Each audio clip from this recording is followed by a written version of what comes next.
मन एव मनुष्याणाम कारणम बंधय मोक्षयो, अर्थात मनुष्य का ये मन ही उसके बंधन का भी कारण है और मनुष्य का ये मन ही उसके मुक्ति का भी कारण है। आज की इस वीडियो में हम अपनी बुद्धि को मन से मुक्त करने के 5 तरीके समझेंगे और साथ में हमारे मन की वास्तविक संरचना भी समझेंगे।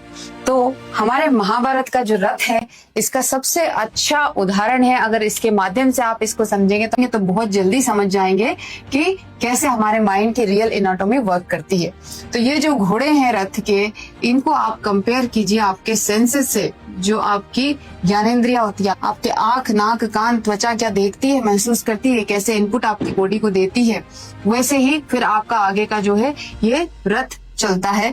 और अगर आप इन रस्सियों को देखें तो इन्हें आप मानिए अपना मन यानी कि माइंड, और यहाँ पर जो सारथी बैठे थे उसे मानिए अपनी बुद्धि, और बुद्धि को गाइड करता है इनडायरेक्टली चेतना। तो जो कृष्ण जी थे वो अल्टीमेटली बुद्धि के फॉर्म में चेतना का ही रूप थे जो अर्जुन को गाइड कर रहे थे। अब ये समझिए कि ये आपके मन की संरचना है। सेंसेस होते हैं, आपका माइंड होता है जिसमें लगातार विचार चल रहे होते हैं। इन विचारों को दिशा देने वाली कौन होती है? बुद्धि होती है। लेकिन बुद्धि इसको दिशा नहीं दे पाती है क्योंकि बुद्धि पे अज्ञान का पर्दा होता है, इसीलिए ये कॉन्शियसनेस इस बुद्धि को गाइड नहीं कर पाती है। और इसी कारण जो ये मन है, मन फिर सेंसेस ड्रिवन होता है और इन्हीं सेंसेस को मन चलाता भी है और इनसे चलता भी है। तो हम कहाँ तक सीमित रह जाते हैं? हम यहाँ तक सीमित रह जाते हैं। इसके पीछे का खेल हम ना कभी समझ पाते हैं ना जान पाते हैं। और इस पूरी महाभारत में एक सबसे बड़ी चीज जो आती है वो आती है अहंकार। तो आपके अंतःकरण का एक पार्ट अहंकार भी है। और आगे जो हम 5 स्टेप सीखने वाले हैं वो 5 तरीके इन सभी चीजों को रिफाइन करने के तरीके हैं कि आप अपने मन को कैसे समझें, आप अपने अहंकार से कैसे छूटें और अपने बुद्धि को कैसे स्ट्रेंथन करें।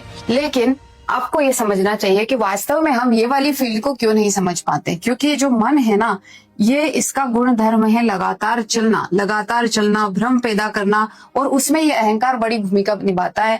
आपको गलत बुद्धि, गलत दिशा देने में आपका अहंकार ही सबसे बड़ा रोल प्ले करता है।